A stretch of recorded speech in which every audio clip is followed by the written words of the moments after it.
आपके साथ मैं हूं अदिति त्यागी और रात के 8 बजने वाले हैं। जी न्यूज पर यह वक्त होता है बड़े मुद्दों पर बड़ी बहस का और हमारा आज का मुद्दा मुस्लिम बेटियों के भविष्य से जुड़ा हुआ है।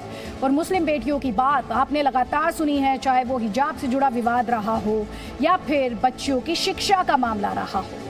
यहाँ भी बात उनके करियर की हो रही है, उनकी शिक्षा की हो रही है। और ये बात क्यों हो रही है? ये इसलिए हो रही है क्योंकि जमीयत उलेमाए हिंद के अध्यक्ष मौलाना अरशद मदनी ने साफ शब्दों में लड़कों के साथ लड़कियों के पढ़ने को गलत करार दिया है। यानी मौलाना अरशद मदनी को एजुकेशन के खिलाफ है। उन्होंने कहा कि लड़कों के साथ लड़कियों की पढ़ाई नहीं होनी चाहिए। उन्होंने ये भी कहा कि को एजुकेशन में पढ़ने की वजह से उनकी लड़कियों पर धर्मांतरण का बड़ा खतरा है। मदनी के मुताबिक लड़कों के साथ पढ़ाकर मुस्लिम लड़कियों को सुनियोजित तौर पर निशाना बनाया जा रहा है और इसीलिए लड़कियों और लड़कियों के लिए अलग अलग शिक्षण संस्थान होने चाहिए। हालांकि मदनी ने यह भी कहा कि वो लड़कियों की शिक्षा के खिलाफ नहीं है, वो उनकी अच्छी शिक्षा की बात करते हैं, लेकिन वो लड़कों के साथ अगर पढ़ेंगी तो इससे धार्मिक अतिवाद को बढ़ावा मिलेगा, ऐसा मौलाना मदनी को लगता है। और ये सब कब हुआ? ये सब जमीयत की रविवार को हुई एक बैठक में मुस्लिम धर्म गुरुओं और जानकारों की राय के बाद तय किया गया। खास बात यह रही कि मौलाना अरशद मदनी लड़कियों की को एजुकेशन को लेकर पहले भी निशाना साध चुके हैं। वो बार बार लड़कियों की अलग पढ़ाई की वकालत करते रहे हैं। हालांकि बीजेपी ने मौलाना मदनी के बयान पर निशाना साधा और इसे गलत बताया। इसलिए आज ये बहस, क्योंकि मुस्लिम बेटियों की शिक्षा पर मजहबी बंदिश की ये कोशिश की जा रही है। ये बहस इसलिए भी क्योंकि स्कूल कॉलेजेस में कट्टरता थोपने का प्रयास यहाँ पर किया जा रहा है। एक तरफ मजहबी बंदिश है, दूसरी तरफ इसे कट्टरता थोपने की कोशिश बता रही है बीजेपी। तीसरी बात, बेटियों की शिक्षा की आड़ में मजहबी एजेंडा चमकाने की कोशिश यहाँ पर की जा रही है। कट्टरपंथी सोच से बेटियों की शिक्षा प्रभावित हो सकती है, इसलिए इस स्टेटमेंट पर आज बहस जरूरी है। कई खास मेहमान हमारे साथ है, लेकिन उससे पहले टीजर रिपोर्ट देखिए।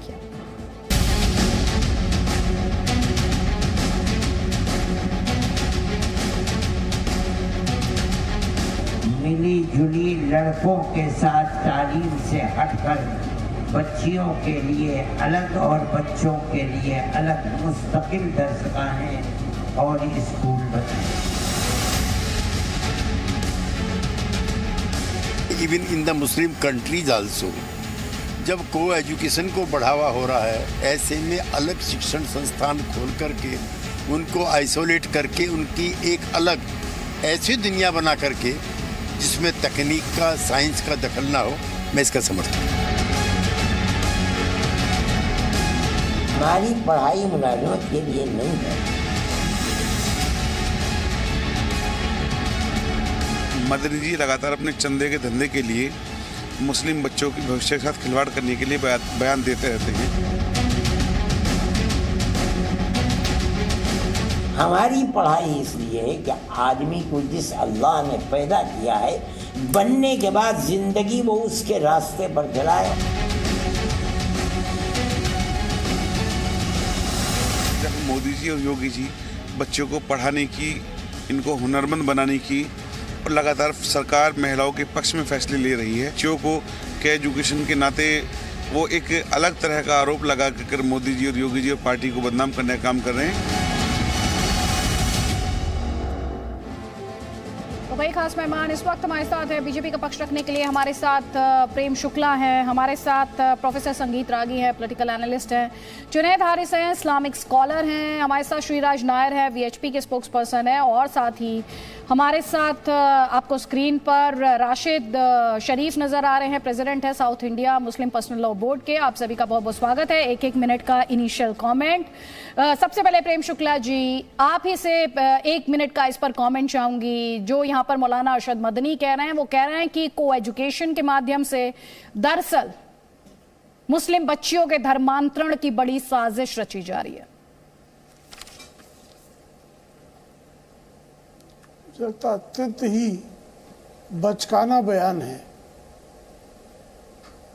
जब लैंगिक वैषम्य दूर करके आज अंतरिक्ष में सियाचिन पर हमारी सेना में, हमारी वायुसेना में जब हमारी बेटियां जो हैं वो उत्कृष्ट प्रदर्शन कर रही हैं, जब सानिया मिर्जा जैसी मुस्लिम बेटी खेल के मैदान में भारत का नाम रोशन करती है, ऐसे तमाम उदाहरण है, एथलेटिक के क्षेत्र में भी है।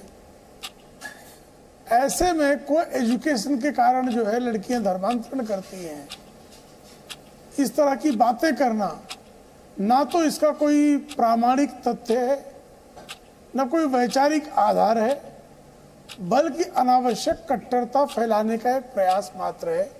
और यह प्रयास जो है एक कौम के लोगों को हॉस्टाइल करने का, उसको जो है एक घेटों में रखने का एक जो सुनियोजित षड्यंत्र है, उसका यह अंग है और यह निंदनीय है। ठीक है, आप ये कह रहे हैं, आप भी ये कह रहे हैं कि ये एक साजिश है बच्चियों को बेहतरीन तालीम से दूर रखने की। जल्दी से इसका जवाब राशिद शरीफ। अभी प्रेम शुक्ला ने सवाल पूछा कि इसका कोई आधार है, ये जो धर्मांतरण की साजिश की बात की जा रही है, धर्म के नाम पर, मजहब के नाम पर बंदिशों की बात की जा रही है, इसका कोई प्रमाणिक आधार है, कोई तथ्य हैं जिनके आधार पर यह दावा किया गया है? बिल्कुल, अभी है सो मैं अभी शुक्ला जी को सुन रहा था कि ये इसके जो साइड इफेक्ट्स है वो चीज मैं बताना चाह रहा हूं आपको कि जो बहुत बेहतर है, लड़के और लड़कियां इंतजाम पढ़ना है, जरूरी है, तालीम बहुत जरूरी है, बच्चियों की तालीम की बड़ी फिक्र हमको भी है। अगर इस तरीके से अगर हो सकता है, अगर को एजुकेशन के साथ अगर थोड़ी पाबंदी हो तो बहुत ज्यादा बेहतर है। जो हमारे अरशद मदनी साहब जो बोले हैं कि ऐसा, वो बिल्कुल सही है, बिल्कुल सही। मैं अरशद मदनी साहब जो बताए हैं बिल्कुल सही बात है कि देखिए आप कितने हादसे सामने आते हैं, कितने बच्चियां हैं सो शादी से पहले मां बन रहे हैं, कितने बच्चियां हैं सो शादी से पहले क्या क्या नहीं हो रहा है। तो अगर हम चाहते हैं कि हमारी बच्ची सेफ रहे, अगर हम चाहते हैं कि हमारी बच्ची है सो को एजुकेशन के बदले अगर सेपरेट अगर गर्ल्स कॉलेज है, स्कूल्स है, अगर वहां हम समझते हैं कि हमारी बच्ची सेफ है तो बहुत अच्छी बात है और किसी को इसमें ऐसा ऑब्जेक्शन होना नहीं चाहिए। अगर आपकी बच्ची पढ़ती है तो पढ़े, हमारी भी बच्ची अगर पढ़ती है तो पढ़े, मैं ये नहीं कह रहा हूँ, मगर इंतजाम के साथ। सर, आप जो बातें कर रहे हैं, आप जो बातें कर रहे हैं कि इसका आधार क्या है? मतलब ऐसी कौन, आपके पास कोई रिसर्च है, कोई डेटा है जो ये प्रूव करता हो क्योंकि बच्चियां को एजुकेशन सिस्टम का हिस्सा थी इसलिए ऐसा हुआ? आपने एक भी तथ्य तो मुझे दिया नहीं। मैडम, आप राशिद शरीफ साहब, आपने मुझे कोई तथ्य नहीं दिया। अच्छा, कोई बात नहीं, जब मैं वापस आपसे सवाल लूंगी तो मैं चाहूंगी कि आप ऐसे कुछ फैक्ट्स प्रेजेंट करें जो इस बात की तस्दीक करते हो कि बच्चियां अगर खाली लड़कियों के शिक्षण संस्थान में पढ़ेंगी तो वहां पर वो बेटर करेंगी। अगर ऐसा कोई आपके पास साइंटिफिक डेटा हो तो आप मेरे साथ जरूर शेयर कीजिएगा। जल्दी से एक कॉमेंट यहाँ पर श्रीराज नायर आपका। को एजुकेशन के माध्यम से मुस्लिम बच्चियों के धर्मांतरण की साजिश की जा रही है, ऐसा अरशद मदनी को लगता है। ये उनको लग रहा है कि इनके अपने ख्याली बातें हैं और ये बिल्कुल गैर जिम्मेदार बातें हैं। आज विश्व में रिफॉर्म्स की बात चल रही है। सऊदी अरेबिया को जिसको क्रेडल ऑफ इस्लाम कहते हैं, वहां पर भी रिफॉर्म्स आ रहे हैं। सुल्तान मोहम्मद बिन सलमान, हम सब जानते हैं किस प्रकार का रिफॉर्म सऊदी अरेबिया में जा रहे हैं। यहाँ पर सब कॉन्टिनेंट में पता नहीं, यहाँ की लीडरशिप बार बार यही लीडरशिप रोती रहती है। चुनाव के समय पर ओवैसी साहब जैसे लीडर्स पेपर लेके घूमते हैं कि मुसलमान समाज कितना पीछे है, सच्चा कमीशन और ये कमीशन उस कमीशन का हवाला देते हैं। स्कूल ड्रॉप आउट कितने हैं, बेरोजगार कितने हैं, अशिक्षित कितने हैं, और ये मुस्लिम लीडरशिप जवाबदार है कि कौम इतनी पीछे क्यों है। एक इस प्रकार से गैर जिम्मेदार बात करके, और कहा मुस्लिम लड़कियों का धर्मांतरण हो रहा है, ये हिंदू समाज परेशान है। यहाँ लव जिहाद की घटनाएं हो रही है, जबरन हत्या हो रहे हैं, और यहाँ सरकारें एक सरकार कानून लाने की बात कर रहे हैं। तो ये एकदम अनर्गल बात है। इनका समाज पिछड़ा इसलिए है कि इनकी लीडरशिप इसके लिए चोरों की जवाबदार है। चलिए, आप कह रहे हैं कि लीडरशिप कमजोर है। प्रोफेसर जुनैद हारिस, जो सवाल थोड़ी देर पहले मैंने पूछा था राशिद शरीफ से, वही सवाल मेरा आपसे भी है। को एजुकेशन को लेकर इतनी बड़ी बड़ी बातें, और मुझे याद है जब इससे पहले मौलाना मदनी ने ऐसा ही स्टेटमेंट दिया तो शफीकुर रहमान बग का भी स्टेटमेंट आया था लड़कियों को लेकर, बहुत आपत्तिजनक बयान उनका भी आया था। ये सोच क्या है? देखिए, एक इम्पॉर्टेंट बात मैं आपसे शेयर करूं कि अभी कुछ दिनों पहले जब ये पूरा का पूरा चर्चा इस मोड़ पे जा रहा था कि लड़कियों की तालीम हिजाब पहन करके नहीं आ सकती हैं पढ़ने के लिए, और अब ये सूरत हाल ये है कि लड़कियां कोएड में नहीं जा सकती हैं। मैं इन सब चीज़ों में से किसी को अगेंस्ट या फेवर में नहीं हूं, लेकिन मैं ये ज़रूर कह रहा हूं कि लड़कियों को अपनी मर्जी से पढ़ने का मौका दिया जाना चाहिए, चाहे वो कोएड में पढ़ें, अगर वो हिजाब से जाना चाहें तो हिजाब से जाएं, चाहे वो ऐसी संस्थाओं में पढ़ें जहां पर कि लड़कियां अलग और लड़के अलग हों। और जाहिर सी बात है कि हमारे मुल्क में इसका भी इंतज़ाम है कि लड़कियां अलग और लड़के अलग। और उस वक्त एक बात और कही जा रही थी, मैं इस मौके से ज़रूर कहना चाहूँगा कि क्यों नहीं मुसलमान लड़कियों के अलग से अपने इंस्टीट्यूशंस खोल रहे हैं। तो मैं समझता हूं, मैं तो इसे इस वे में पॉजिटिव ले रहा हूं कि मुमकिन है कि मौलाना मदनी वगैरह जो है अब कोशिश कर रहे हों लड़कियों की अलग संस्थाएं खोलने के लिए। मैं इसे पॉजिटिव इस एंगल से ले रहा हूं। अगर इसको पॉलिटिकल ना बनाया जाए, तब अगर इसे पॉलिटिकल बना करके हम चीज़ों को समझने की कोशिश करेंगे तो शायद बात समझ में नहीं आएगी। लेकिन मैं ये जानना और समझना चाहूंगी, आगे जब हम आएंगे बात करेंगे, इस डिबेट को आगे बढ़ाएंगे, उससे पहले मैं प्रोफेसर रागी का कमेंट लूंगी। लेकिन मैं ये समझना चाहती हूँ कि हर बात में सेग्रीगेशन की बात क्यों की जा रही है। कोई भी एजुकेशन हमें भविष्य के लिए तैयार करती है, क्या सेग्रीगेशन से, क्या अलग कर देने से देखिए सोल्यूशन मिल जाती है? देखिए मैं एक बात और हल मिल जाते हैं, क्योंकि at the end of the day जब ये बच्चियां काम करने जाएंगी, वर्क प्लेस पे जाएंगी, तो वो ऑल वुमेन वर्क प्लेस तो होगा नहीं, जाएंगी तो मर्दों के साथ ही काम करेंगी ना, बिल्कुल बिल्कुल, अलग तो नहीं रहेंगी। बिल्कुल। तो जिन भावी चुनौतियों के लिए स्कूल में रहते हुए तैयार किया जा सकता है, उन चुनौतियों, एजुकेशन का काम सिर्फ किताबी तालीम देना थोड़ी ही है। एजुकेशन का काम है आपको भविष्य के लिए तैयार करना। तो इस सवाल का जवाब मैं सारे पैनलिस्ट से लूंगी आगे। प्रोफेसर रागी, उससे पहले 1 मिनट का कमेंट आपका, उसके बाद उदित राज जी। देखिए, जो अभी तक जो बात हुई और मुस्लिम पक्ष के तरफ से जो 2 लोग बोला, उनका कहना था कि भाई देखिए, मदनी जी का ये कहना है कि जब दोनों साथ साथ पढ़ते हैं तो उसमें उनका एक धर्मांतरण होता है। मुझे आवाज दें प्लीज, दूसरा आवाज नहीं आ रही है।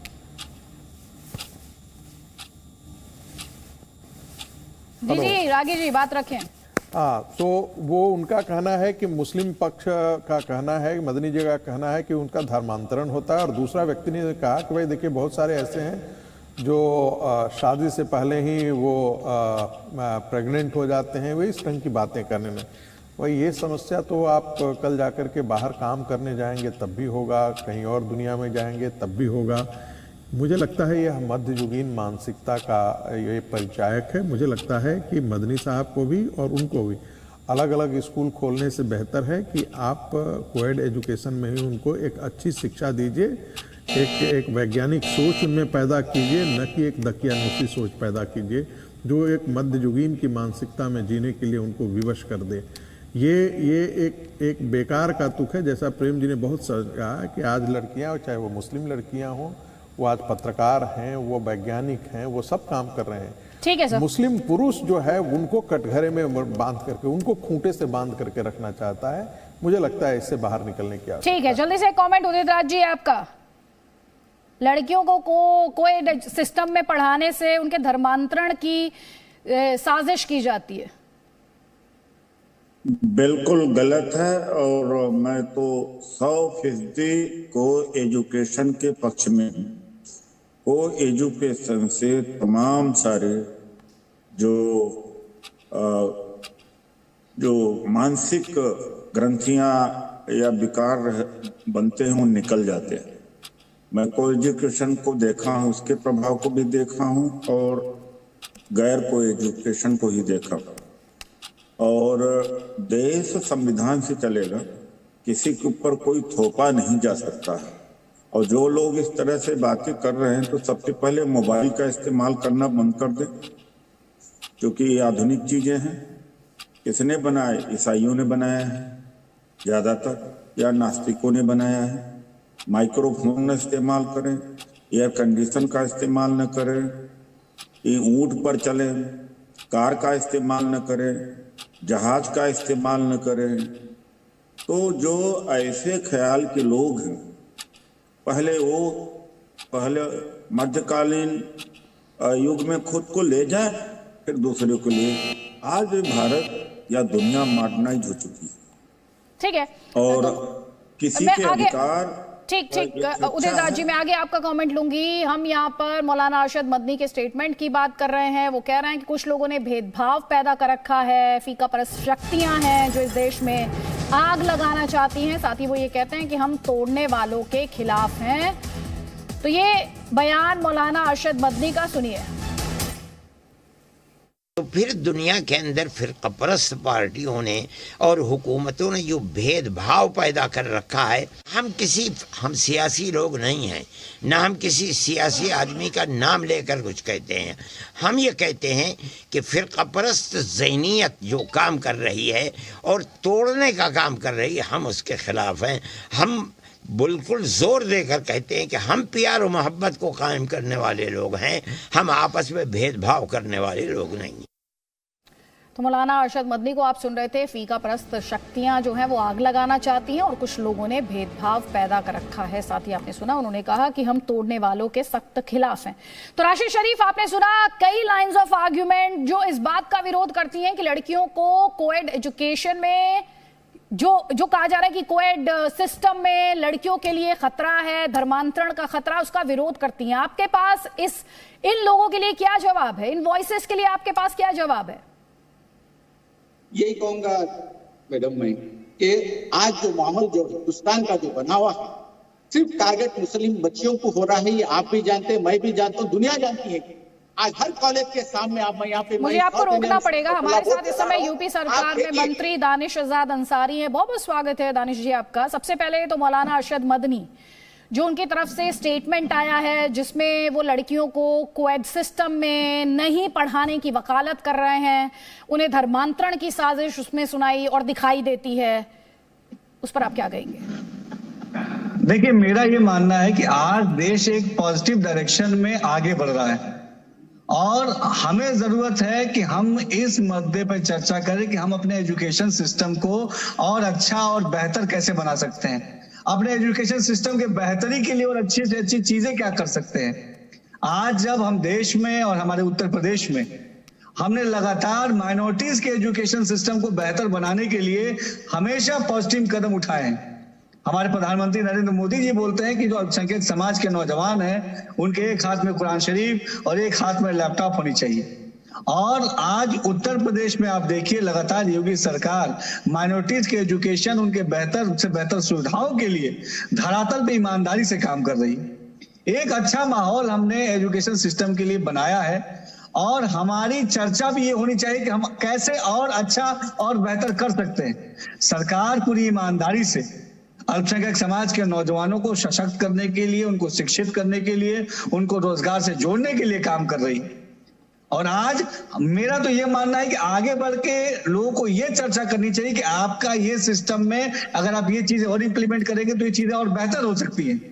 आलोचना से आगे बढ़ के हमें खुद विवेचना करनी चाहिए, अपनी बातों के आपस में चर्चा करते हुए अपने समाज को, अपने नौजवानों को शिक्षित करके आगे कैसे बढ़ाएं, इन चीजों पर चर्चा होनी चाहिए। तो जो ये चर्चा करने के लिए तैयार नहीं है और जिस स्टेटमेंट पर मैं आपका रिएक्शन मांग रही हूं, जो कि अरशद मदनी का स्टेटमेंट है, आप मौलाना अरशद मदनी से क्या कहेंगे? देखिए, मेरा तमाम समाज के जितने भी जिम्मेदार लोग हैं उनसे यही कहना है कि हम सब सार्थक दिशा में चर्चा करें। सरकार ओपन प्लेटफॉर्म सरकार ने रखा हुआ है, सरकार हमेशा ओपन कम्युनिकेशन के लिए तैयार है। हम लगातार सबके साथ संवाद करके बेहतर व्यवस्थाओं को कैसे लागू करें, इस दिशा में हमारी मोदी सरकार और योगी सरकार बढ़ रही है और सकारात्मक सुझावों के लिए हमेशा सरकार स्वागत करती है। और हम सबको भी ऐसे किसी भी स्टेटमेंट से बचना चाहिए जिससे समाज में कोई कंफ्यूजन, कोई कॉन्फ्लिक्ट पैदा हो। हम सब मिलके समाज के एकता को बनाए रखने के लिए, समाज को डेवलपमेंट से जोड़ने के लिए, अपने नौजवान अल्पसंख्यक समाज को तरक्की से और मुख्य धारा से जोड़ने के लिए, इस नियत से हम सबको काम करना है। और अभी कुछ दिन पहले एक मदरसा सर्वे के ऊपर भी ऐसा ही बहुत चर्चा चली और बहुत सारे विपक्ष के दल के लोगों ने ऐसे माहौल बनाने की कोशिश की कि सर्वे के ऊपर ऐसा माहौल खराब किया जाए। लेकिन उत्तर प्रदेश में आप देखिए, पूरे उत्तर प्रदेश में मदरसा सर्वे बड़े अच्छे और सकुशलता से हुए। इसी तरीके से लाउडस्पीकर की बात जब योगी सरकार ने की कि अननेसेसरी लाउडस्पीकर अगर कहीं हो तो या तो उसका वॉल्यूम कम कर दिया जाए या अननेसेसरी लाउडस्पीकर हटा दिया जाए, उस पे भी विपक्ष के दल के लोगों ने, कुछ समाज के ऐसे लोगों ने बहुत हल्ला किया, लेकिन पूरे उत्तर प्रदेश के लोगों ने इसका समर्थन किया। मेरे कहने का मतलब ये है कि अब ये सबको समझ लेना चाहिए कि अब समाज भी सकारात्मक चर्चाएं चाहता है और खासतौर पर मुस्लिम समाज अभी डेवलपमेंट की बात चाहता है। मुस्लिम समाज अब पूरी तरीके से अपने आप को फोकस तरीके से डेवलपमेंट की तरफ आगे बढ़ाना चाहता है। आप डेवलपमेंट की बात कर रहे हैं सर, आप डेवलपमेंट की बात कर रहे हैं, लेकिन मौलाना अरशद मदनी तो सीधे तौर पर जो को एड सिस्टम है, जो को एजुकेशन सिस्टम है, उसे कटघरे में खड़ा कर रहे हैं। उनका ये कहना है कि ये बच्चों को धार्मिक सीख जो है, धार्मिक तालीम जो है, उससे दूर ले जाता है। आवाज नहीं पहुंच पा रही है उन तक, संपर्क हमारा टूट गया है। लेकिन वापस इसी मुद्दे पर मैं लौटना चाहती हूँ। राशिद शरीफ मैडम, अभी दानिश जी को सुन रहा था मैं। हाँ, यही जो लखनऊ से जो तालीम की लड़कियों की फिक्र करके आज जौहर यूनिवर्सिटी का क्या हाल हुआ, वहां भी तालीम बच्चे हासिल करने के लिए आजम खान सब ने डाला था ना। क्या करे यूपी में, क्या हालत कर दिए यूपी में। आज ये लोगों को टीवी पे आके जो एक इनके स्टेटमेंट दो होते मैडम, ये लोग, इनका चेहरा दो है। एक आके टीवी के सामने बताया जाता है कि मुसलमानों के लिए हम ये कर रहे हैं, मुसलमानों के लिए वो कर रहे हैं, पढ़ाई के लिए कुछ नहीं कर रहे। अच्छी खासी बड़ी यूनिवर्सिटी को तबाह कर दिए लोग, बंद कर दिए लोग, फिर मुसलमानों की बात। ठीक है, राशिद शरीफ दो चेहरों की बात कर रहे हैं यहाँ पर। प्रेम शुक्ला जी ये कह रहे हैं टीवी पर आकर बड़ी बड़ी बातें करते हैं, अच्छी अच्छी बातें करते हैं। और अभी आपने मौलाना अरशद मदनी को भी सुना, उन्होंने कहा हम तोड़ने वालों के खिलाफ हैं। अभी वो हुकूमत और भेदभाव की बात कर रहे थे। आपका जवाब प्रेम शुक्ला जी। देखिए, इस देश को एक ही बार तोड़ा गया है, और तोड़ने वाले कौन थे? जो ये मानकर चल रहे थे कि हिंदुस्तान पर हमने वर्षों तक शासन किया, ऐसे मुगलों के वंश से हम हैं। औरंगजेब, अकबर, शाहजहां, तुगलक, घूरी के वंशज समझकर कुछ लोगों ने हम हिंदुओं के मातहत कैसे रहेंगे, इसी आधार पर इस देश को तोड़ा। कभी जो है जिसने हिंदुओं को, इस हिंदुस्तान को पवित्र भूमि मानी, उसमें किसी ने कभी इसको तोड़ने का प्रयास नहीं किया। तो श्रीमान असद मदनी जी तो जब ये बात कहते हैं कि लड़के लड़कियां जो है अलग पढ़े, तो भेद तो यहीं से शुरू हो जाता है, तोड़ना। भाई आप कुटुंब तोड़ते हैं, लैंगिक भेद करते हैं, तो कुटुंब तोड़ने वाले समाज तोड़ते हैं, परिवार तोड़ते हैं, राज्य तोड़ते हैं, देश तोड़ते हैं। तोड़ने के अलावा कुछ उनके पास होता नहीं है। और आप मुझे बता दीजिए ना, एक जो है असद मदनी जिस दर्शन का प्रसार करते हैं, उसको मानने वाला एक देश बता दीजिए जो लोकतांत्रिक हो।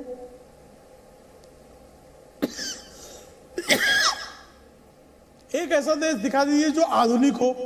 एक ऐसा देश बता दीजिए जो लैंगिक समता को स्वीकारता हो। अब भारत में क्या जो इस्लामिक इदारे हैं, जैसे अलीगढ़ मुस्लिम यूनिवर्सिटी है, क्या वहां कोई एजुकेशन नहीं होना चाहिए? जामिया में क्या कोई एजुकेशन बंद कर दिया जाए? अंजुमन इस्लाम इतना बड़ा इदारा इनका रहा है, अंजुमन इस्लाम में भी कोई एजुकेशन रहा है, तो मदनी साहब कहां ले जाना चाहते हैं समाज को? ठीक, उदित राज जी आपको जवाब देना चाह रहे हैं, उनको जवाब लीजिए। उदित राज जी ये कह रहे हैं कि तोड़ने वालों में तो इनको जो इनके आदर्श हैं, सबसे पहले तो उन्होंने कहा था, सावरकर जी ने कहा था, और आरएसएस ने तोड़ने का काम किया था। मुस्लिम लीग के साथ में सिंध में सरकार बनाया और बंगाल में बनाया। तोड़ने में खुद को शामिल करें पहले, उनको क्यों दोष दे रहे? ये फैक्ट्स है, इस पर कोई डिनायल नहीं कर सकते, तो बात को न घुमाए। तोड़ने वाला इनको कौन सा देश से दर्द था? ये कौन सा आजादी की लड़ाई में इन्होंने भाग लिया था? ये कहाँ से देश प्रेमी हो गए? देश को तोड़ने का दर्द इनमें कहां से हो गया? जब देश की आजादी के लिए लड़े ही नहीं हैं, तो देश टूटे या नहीं टूटे, बल्कि तोड़ने का काम इन्होंने ही किया। तो शुरुआत तो इन्होंने किया था भाई। अच्छा, तो लेकिन जो उनका पॉइंट है, आप जो बातें उठा रहे हो उदित राज जी, वो तो ठीक है, लेकिन जो पॉइंट जिस संदर्भ में वो बात कर रहे हैं वो लैंगिक भेद की बात कर रहे हैं, वो जेंडर बायस की बात कर रहे हैं। देश संविधान से चलेगा, किसी के धर्म से नहीं चलेगा, किसी के सेक्ट से नहीं चलेगा, संविधान से चलना चाहिए देश, और सबका बराबरी का है। मैंने तो पहले कह दिया आदित्य जी, सख्ती से को एजुकेशन लागू किया जाना चाहिए जिससे कि देश की तरक्की हो। और एक बात है, दूसरी बात है, मान लीजिए लड़कियां, इतने तो स्कूल हैं नहीं लड़कियों को, तो उनको आप नॉन कोएड में न पढ़ा करके उनके लिए इतना सक्षम स्कूल भी हो नहीं है। कोई एजुकेशन में उनको पढ़ना पड़ेगा अगर अच्छी तालीम उनको लेना है। और प्रॉफिट मोहम्मद साहब ने कहा था कि तालीम लेने के लिए चीन भी जाना हो तो चीन जाना चाहिए, तो उन्होंने ये नहीं कहा था कि औरत नहीं जा सकती, मर्द नहीं जा सकता, चीन के लिए कहा था। तो जिसके खुद के प्रॉफिट ने तालीम को इतनी ज्यादा अहमियत दिया था, आज ये लोग कैसे तालीम को रोक रहे हैं, ये हमारे समझ में बात आती नहीं। ठीक है, इस पे मैं जवाब राशिद शरीफ से लूंगी, लेकिन उससे पहले प्रेम शुक्ला जी आपका जवाब। जी, क्या आदित्य जी उदित राज जी को आप जवाब देना चाह रहे थे? सहमति है जी, नहीं, वो जो कह रहे थे तोड़ना, देश को तोड़ने का काम, देश को तोड़ने का आरोप वो आप पर लगा रहे हैं। देश को तोड़ने का काम जिन्ना ने किया। आदित्य जी, उदित राज जी जिस पार्टी के वर्तमान सदस्य हैं, नहीं सुन लीजिए अब उदित राज जी सुन लीजिए, आपको सुना मैंने बहुत गंभीरता से। आदरणीय उदित राज जी, आप जिस कांग्रेस के सदस्य हैं उसी कांग्रेस के सदस्य मोहम्मद अली जिन्ना भी हुआ करता था, और मोहम्मद अली जिन्ना को कांग्रेस वालों ने केंद्रीय असेंबली में भी भेजा था चुनकर, और मोहम्मद अली जिन्ना जैसे लोग ही कालांतर में, और आपको तो ध्यान ही होगा उदित राज जी, 1990 तक कांग्रेस के लोग डॉक्टर बाबा साहब अम्बेडकर से भी पूछते थे कि आप कहां थे स्वतंत्रता आंदोलन में। ये कांग्रेस वाले डॉक्टर बाबा साहब अम्बेडकर से भी पूछते थे। तो उदित राज जी, आपका तो संकट यही है कि आपकी कांग्रेस पार्टी जो मोहम्मद अली जिन्ना, उनका तो एएमयू में जो है तस्वीर लगाने के लिए देश से भिड़ने को तैयार हो जाती है। इतना जिन्ना अभी भी उनके दिल में बसे हुए, आपके दिल में बसे हुए हैं। लेकिन आपको जिन वीर सावरकर के प्रति, इंदिरा गांधी के मन में आदर का भाव था, उनके विरुद्ध बोलने में, विश्व वमन करने में आप अत्यंत आनंदित होते हैं। डॉक्टर बाबा साहब आम्बेडकर को भी जिस तरह से दिल्ली में दिवंगत हुए और उनकी पार्थिव को जिस तेजी से मुंबई भेजा गया, जिस तरह से उनके अंतिम संस्कार में कांग्रेसियों ने गलतियां की, उन सब चीजों को भूलकर आप जिस तरह से आजकल कालांतर में आप सब कांग्रेसियों पर यही आरोप लगाते थे, लेकिन आप जिस तरह से आजकल कांग्रेस की डोली ढो रहे हैं वो अच्छा है, आपका अपनी स्वतंत्रता है, लेकिन कृपा करके सत्य को जो है आप क्या बात कर रहे हैं स्वतंत्रता आंदोलन में। चलिए ठीक है, मैं वापस मुद्दे पर लौटूंगी, मौलाना अरशद मदनी ने क्या कहा था एक बार फिर से सुनवाइए।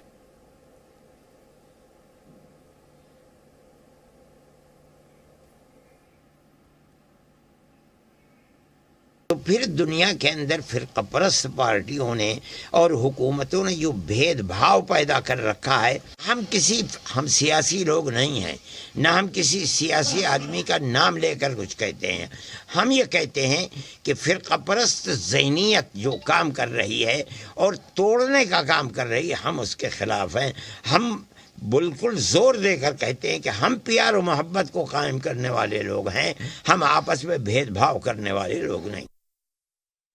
जमीयत उलमाए हिंद ने अपनी एक पॉलिसी बनाई है कि हम पूरे मुल्क के अंदर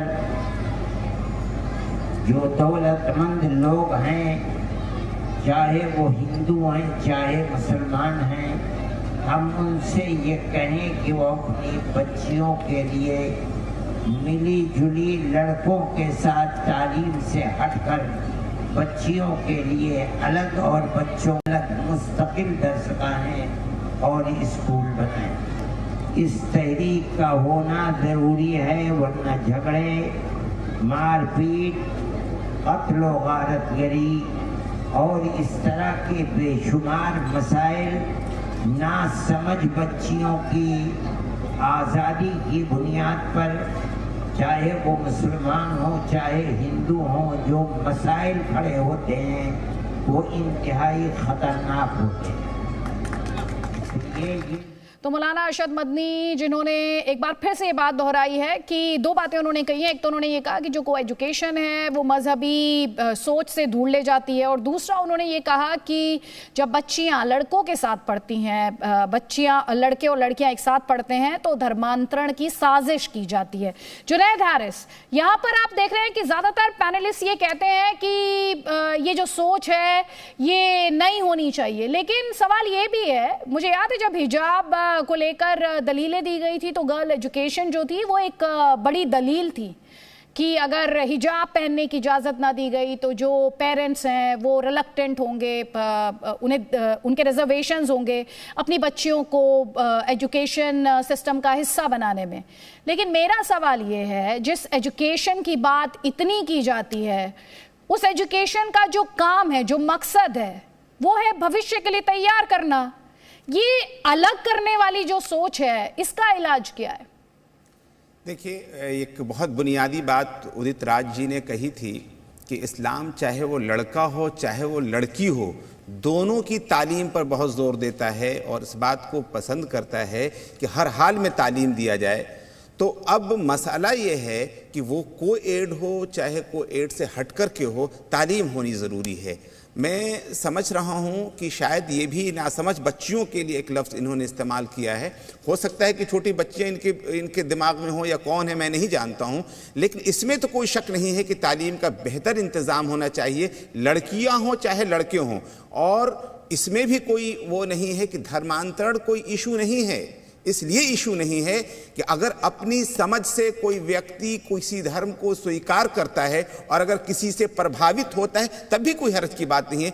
उसूली बात यह है कि हम नेशन के प्रति हमारा किस तरह से समर्पण है और हम मानवता के लिए किस तरह से हम कार्य कर रहे हैं, ये सारी की सारी लेकिन छोटी जुनैद बातें। हारिस जी, जब ये बातें हो रही हैं तो मुस्लिम समाज इस तरह के स्टेटमेंट्स को कैसे लेगा? क्या बच्चियों की शिक्षा के जो राइट्स हैं या बच्चियों की शिक्षा की जो वकालत करते हैं, उनकी कोशिशों को इस तरह के स्टेटमेंट से झटका नहीं लगता है?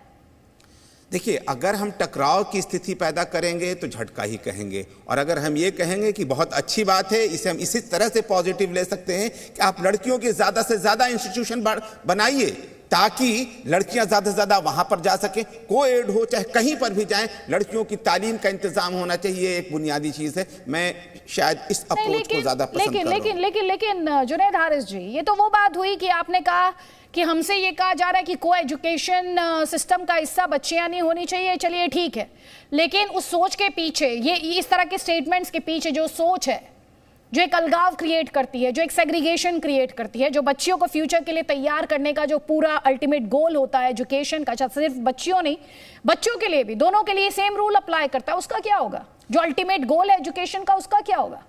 देखिए, एजुकेशन का जो रोल है, मैंने आखिरी लफ्ज़ में अपने ही कह दिया था कि मानवता और देश हित, राष्ट्रीयता, इन दो चीज़ों से कोई समझौता नहीं, और फ्यूचर के लिए बच्चों को तैयार किया जाना चाहिए। इससे इसके प्रति अगर किसी भी बयान से अगर इस पर फर्क पड़ता है तो मैं समझता हूँ उसका मैं पूरी तरह से विरोध करता हूँ, मैं मुखालिफ हूँ। मैं और मुस्लिम समाज हर हाल में लड़कियों को पढ़ाने के लिए जिस तरह तैयार है, आपने अंदाज़ा किया होगा कि ज़्यादा से ज़्यादा वो हिजाब की बात कर रहा है ना, लेकिन इससे बढ़ करके वो ये कहे कि तालीम से हटाने की कोई बात करेगा तो अकॉर्डिंग टू इस्लाम भी वो गलत होगा और हमारे मुल्क के कानून के हिसाब से भी गलत होगा। इसलिए मुस्लिम समाज कभी भी लड़कियों की तालीम को रोकने के फेवर में बातें नहीं कर सकता है।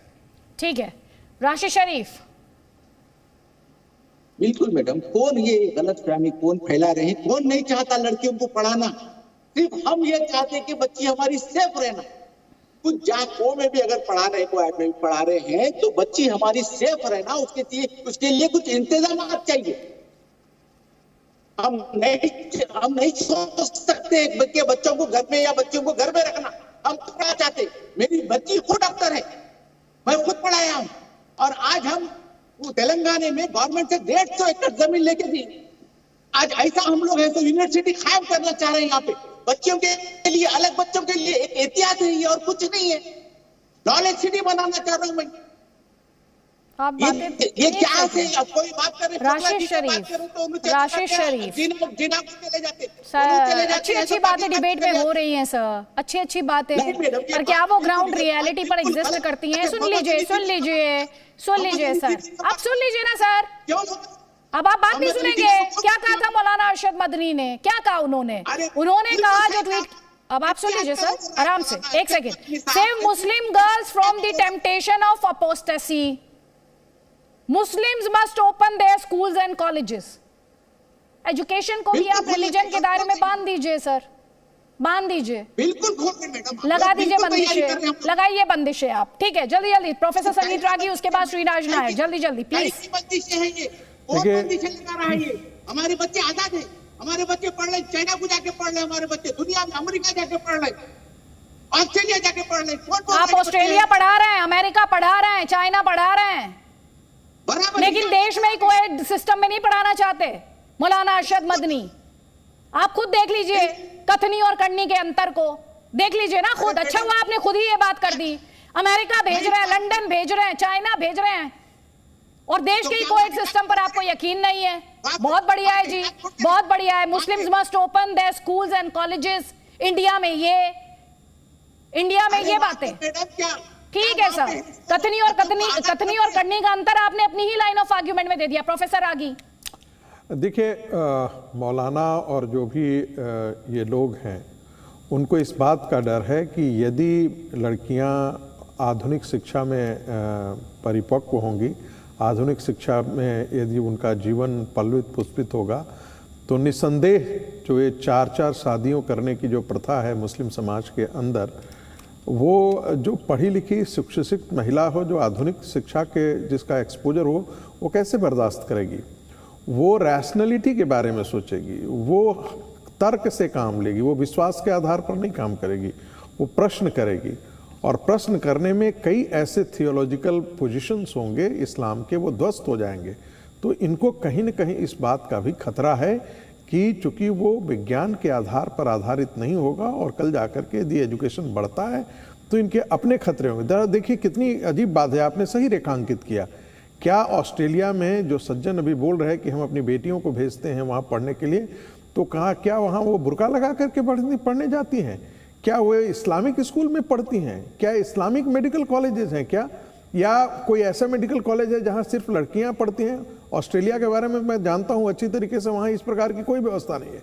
फ्रांस में इस प्रकार की कोई व्यवस्था नहीं है। इस्लामिक कंट्रीज में हो सकता है। कृपया के लिए ये उसी प्रकार की भाषा है जिस प्रकार से तालिबान जब अफगानिस्तान में आया तो कहा कि लड़कियां जो है वो लड़के और लड़कियां एक ही दफ्तर में काम नहीं करेंगे। कल डॉक्टर हैं, लड़कियां डॉक्टर हैं, या नर्स के तौर पर यदि डॉक्टर हैं तो वहां पर काम नहीं करेंगे। आप समाज को एक जो कहा जाता है मध्ययुगीन मानसिकता में आप क्यों मुस्लिम समाज की लड़कियों को ले जाना चाहते हैं? एक और बात कही कि देखिए हम तो जोड़ने वाले हैं। अरे भाई, आप 11वीं शताब्दी का हिदाया नाम की पुस्तक जो एग्रेसिव जिहाद की बात करता है उसको आप देवबंद के मदरसों में पढ़ाते हैं, जिस पर बहुत बड़ा सवाल उठाया है। देवबंद के मदरसे भारत के अंदर और पाकिस्तान के अंदर लगभग उनके दोनों के सिलेबस एक हैं, और पूरी ये दुनिया जानती है कि देवबंद के मदरसे जो हैं वो डूरंड लाइन के इस पार और उस पार दोनों तरफ आतंकवादी पैदा करते हैं। आपके यहाँ खुद देवबंद के अंदर कई बार ऐसे जो है वो पकड़े गए हैं, पुलिस उनको गिरफ्तार कर चुकी है, और फिर आप कहते हैं कि हम तो बड़े दुनिया में नेक इंसानियत चाहते हैं। देखिए, दोनों बातें नहीं चल सकती है। जो आप पब्लिक पोस्चर है वो आपका अलग है, और जो हकीकत में आप करते हैं। एक बात और जोड़ना चाहता हूं, मुझे दो ऐसा ये तो देश गार्गी और मैत्रेयी का देश रहा है जिसमें पुरुष और महिलाएं दोनों एक साथ विमर्श करती थी। एक मुझे उदाहरण इस्लाम के इतिहास में जरा दिखा दीजिए जहां इस प्रकार के विमर्श की बात की गई हो। ठीक है, मैं तो चौथे खलीफा तक मुझे एक उदाहरण जाकर के ठीक है जुनैद हारिस। देखिए, ऐसा है कि आपको गलतफहमी दूर होनी चाहिए। आपको बहुत ये आपने एक बेसिक बात ये कही थी कि बहुत से इस्लाम की बुनियादों पर सवाल उठेगा। मैं समझता हूँ बहुत उसूलन गलत कह रहे हैं आप। प्रॉफिट मोहम्मद की अपनी लाइफ से लेकर और जिस हिस्ट्री की आप बात करें, ख़ुद प्रॉफिट मोहम्मद की जो बीवी हैं वो बहुत बड़ी बिजनेस पर्सन थी। वो ख़ुद प्रॉफिट मोहम्मद की खदीजा जिनका नाम था। हदीस का पूरा जो पूरा एक प्रॉफिट जो इस्लामिक सोर्सेज का बेसिक सोर्स है, हज़रत आयशा जो बहुत बड़ा नाम है, उनके द्वारा अगर वो उनको हटा दिया जाए तो पूरा का पूरा ख़त्म हो जाएगा। उम्मे सलमा जिनका उनकी लाइफ में उनकी वाइफ है, उनको अगर हटा दिया जाए तो बहुत बड़ा पूरा एक स्तंभ गिर जाएगा। आप और अगर नीचे तक ऐसे उतरते चले आएँ तो बहुत सारा बड़े नाम आ जाएंगे। कई किताबें इस पर आ चुकी हैं। विमेन जो साइंटिस्ट हैं, जो मध्यकालीन में, जो ख़ास तौर से जो उमवी और अब्बासी पीरियड में और ख़ास तौर से स्पेन के अंदर आपको एक बड़े नाम मिल जाएंगे। आप कहाँ पर हैं, किस गलतफहमी का शिकार हैं? अगर थोड़ा बहुत भी आप पीके हिट्टी ही की किताब को पढ़ लीजिए, हिस्ट्री ऑफ द अरब्स, उसमें बहुत सी औरतों के नाम आपको मिल जाएंगे।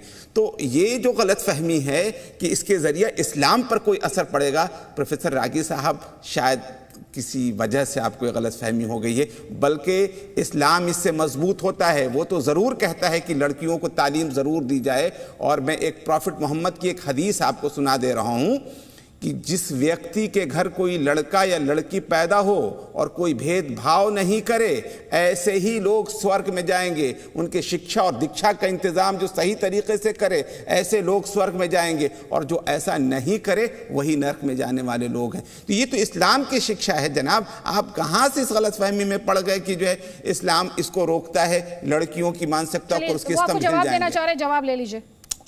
देखिए, मैं इस्लाम के जो कैरेक्टर हैं, थियोलॉजिकल कैरेक्टर्स में, उनके बारे में जिक्र यहाँ करने के लिए नहीं आया, और ये सवाल भी मेरा नहीं था। मेरा सिर्फ इतना ये सवाल था कि क्या इस प्रकार की महिलाओं को विद्वत जनों के बीच में बैठ कर के आचार विचार और विमर्श करने की इजाज़त इतिहास में रहा है क्या? मैं कह रहा हूँ नहीं रहा है। और जिस उम्मेद डायनेस्टी की आप बात कर रहे हैं और फ्रांस की, स्पेन की बात कर रहे हैं, सदर्न स्पेन के अंदर जो है वो इस्लाम गया ही तलवार के बल पे है साहब। वो आध्यात्म और विचार के बल पर नहीं गया है। जब वो वहां पर गया तो उसके जो सरदार था, उसने उसकी जहाज की जो नाव थे उसकी सारी रस्सियां काट दी। उससे पूछा गया ऐसा क्यों कर रहे हो, तो कहता या तो फतह होगी या मारे जाओगे। हम इस पर बात ही नहीं कर रहे हैं। हमने तो सिर्फ इतना कहा कि इस प्रकार के विमर्श की परंपरा नहीं रही है। और मैं यही बात कह रहा हूं, दोहरा करके बात कर रहा हूं कि जो मदनी साहब के लोग हैं, आपकी मैं इसमें ला ही नहीं रहा हूं, मदनी साहब जैसे लोग हैं, उनकी सोच ऐसी ही है, क्योंकि उनको लगता है कि जैसे ही रैशनैलिटी आएगी, जैसे ही वैज्ञानिक सोच आएगा, बहुत सारे थियोलॉजिकल पोजीशंस को लोग चुनौती देंगे और उसमें सामाजिक संरचना को लेकर के भी चुनौती देंगे। ठीक है, और कोई भी समाज करता है, और वैसी स्थिति में उनके लिए बड़ा संकट, धर्म संकट पड़ जाता है। ठीक है, इसलिए वो अपने मनोविज्ञान से काम कर रहे हैं, आप अपने मनोविज्ञान से इसका उत्तर दे रहे हैं। आपको बता दूं, आपको वाकई ये जानना चाहिए कि जो मुस्लिम खवातीन थी, हज़रत आयशा जिनका अभी मैंने नाम लिया था, बाकायदा उनकी टाइमिंग तय थी, मर्दों की टाइमिंग तय थी। मर्द और औरत सब उनकी मजलिस में जाकर के उनसे शिक्षा प्राप्त किया करते थे। और यही नहीं, एक लंबी कतार है इसके लिए। और रह गई बात, हारिस जी, ये बात मौलाना मदनी को नहीं पता है? नहीं, मौलाना मदनी को भी पता होनी चाहिए। ये तो वो इसे अब लागू करने में उन्हें दिक्कत क्या हो रही है? अभी एक बात इन्होंने एक और सवाल उठाया था, तलवार। एक सेकंड जुनैद हारिस जी, जो मुद्दा है, मैं वो जहां जिस पॉइंट पर डिबेट कर रहे हैं वो अलग पॉइंट है। मेरा पॉइंट ये है, मौलाना मदनी जिस मजलिस का जिक्र आप ये कर रहे हैं, ये मौलाना मदनी को नहीं पता। आज के ये चैलेंजेस, चुनौतियां और जो ज़रूरतें हैं बच्चियों की एजुकेशन से जुड़ी हुई, ये मौलाना मदनी को नहीं पता। क्या मजहब के नाम पर शिक्षा का बंटवारा, थोड़ी देर पहले वो कह रहे थे कि जो फीका परस्त शक्तियां हैं उनके खिलाफ हैं और उस हुकूमत के खिलाफ हैं जो भेदभाव क्रिएट करती हैं, लेकिन खुद मौलाना मदनी किस तरह की सोच को यहाँ पर खाद पानी दे रहे हैं? देखिए, मैं आपसे कह रहा हूँ कि आपको ये सवाल डायरेक्ट मौलाना मदनी से भी करनी चाहिए, लेकिन मैंने जो बात कही वो बिल्कुल क्लियर थी। और रह गई बात फ़िरका परस्ती, इसमें कोई शक नहीं है कि मुल्क के नफरत के माहौल को ख़त्म करने के लिए सिर्फ मर्दों को नहीं, सिर्फ औरतों को नहीं, सिर्फ एक जाति को नहीं, सिर्फ एक कम्युनिटी को नहीं, सबको मिल करके मानवता और संविधान के लिए, देश हित के लिए वर्क करने की ज़रूरत है। और इसमें किसी भी प्रकार का भेदभाव किसी भी तरह से उचित नहीं, मुनासिब नहीं है। लेकिन सर, जो स्टेटमेंट्स आ रहे हैं, जो एक स्टेटमेंट जिस पर मैं बात कर रही हूँ, स्टेटमेंट में जो निहित अलगाव है, वो उस स्टेटमेंट से किसका भला हो रहा है? बच्चियों का तो जाहिर तौर पर भला नहीं हो रहा है क्या? देखिए, मैं एक चीज बता दूं कि अगर उसका एक पॉजिटिव एंगल, मैंने कहा नहीं, ये निकाला जा सकता है कि वो उनसे कहा जाए कि आप लड़कियों की स्कूल्स क्यों नहीं खोल रहे हैं ज्यादा से ज्यादा, अगर आप उसी की चिंता है तो। इसलिए कि मुल्क में जरूरत है, सर्व शिक्षा के हवाले से भी जरूरत है कि ज्यादा से ज्यादा तालीमी इदारे खोले जाएं। जो जिस चीज को पसंद करता है, टकराव के बजाय उसी क्षेत्र में काम करे ना। मैं इसको इस एंगल से जी, जब आप बच्चियों के स्कूल की बात करते हैं तो जहन में एक ही सवाल आता है, और वो सवाल ये होता है कि बच्चियां ऐसा तो है नहीं जिन ऑफिसेज में जाएंगी, जिन कार्यालयों में जाएंगी, जीवन के जिस क्षेत्र में जाएंगी, क्या उन्हें पुरुषों का सामना नहीं करना पड़ेगा? एकदम करना पड़ेगा। तो ऐसे में हम बच्चियों को, अगर वो को-एड सिस्टम का हिस्सा है, को एजुकेशन सिस्टम का हिस्सा है, तो फिर ये अलगाव या इस तरह धर्मांतरण की साजिश, या वो धर्म से दूर चले जाते हैं ऐसे बच्चे, इस तरह की बयानबाजी नहीं होनी चाहिए। नहीं, मैं बिल्कुल ये बात कह रहा हूं कि धर्म से दूर जाने वाली बात पर तो मैं पहले ही स्पष्ट कर चुका हूं कि हकीकत में अगर कोई धर्म से दूर भी जा रहा है, तब भी मैं कह सकता हूं कि उसको आजादी मिलनी चाहिए कि स्वच्छ, यानी खुद अपने आप से अगर किसी चीज की तरफ वो जाना चाहे तो इस पर किसी को कोई पाबंदी नहीं लगानी चाहिए। एक चीज चलिए, मुझे रह गई बात, क्या इस देश में हर जगह धर्म के नाम पर गहरी लकीरें खींच दी गई हैं या फिर खींची जा रही हैं? ऐसी लकीरें जो खान पान से लेकर शिक्षा में भी बंटवारा करने में जुटी हैं। क्या आपसे कभी किसी बच्चे ने सवाल पूछा कि आखिर उसे ऐसे किसी स्कूल में क्यों नहीं पढ़ने भेजते जहां पर लड़कियों लड़कियां दोनों एक साथ पढ़ते हैं, और आप वजह जानकर भी कुछ कहना पाते हो? तो सोचिएगा जरूर, क्या ये परायापन, हिंदू मुसलमान के नाम पर चल रही सियासत का साइड इफेक्ट तो नहीं है? साथ ही ये भी सोचिएगा जरूर कि आखिर मौलाना अरशद मदनी ने ये क्यों कहा कि मुस्लिम लड़कियों को लड़कों से अलग पढ़ाना चाहिए? कहीं ऐसा तो नहीं कि लड़कियों की शिक्षा में मजहबी बंदिशों की बात करके धर्मों के बीच की खाई को गहरा करने की कोशिश की जा रही हो? सोचिएगा जरूर, जिस देश में आज भी बहुत से बच्चे स्कूल जाना तो चाहते हैं लेकिन स्कूलों से दूर हैं क्योंकि उनके आसपास स्कूल नहीं है। इसकी वजह से लड़कियों की शिक्षा सबसे ज्यादा प्रभावित होती है। ऐसे हालात में लड़कियों के लिए अलग स्कूल की बात करना, उन्हें को एजुकेशन से दूर करने से किसका नुकसान होगा, ये आप सोचिएगा जरूर। कसम संविधान के में फिलहाल इतना ही। अगली मुलाकात कल रात 8 बजे। आप देखते रहिए ज़ी न्यूज़।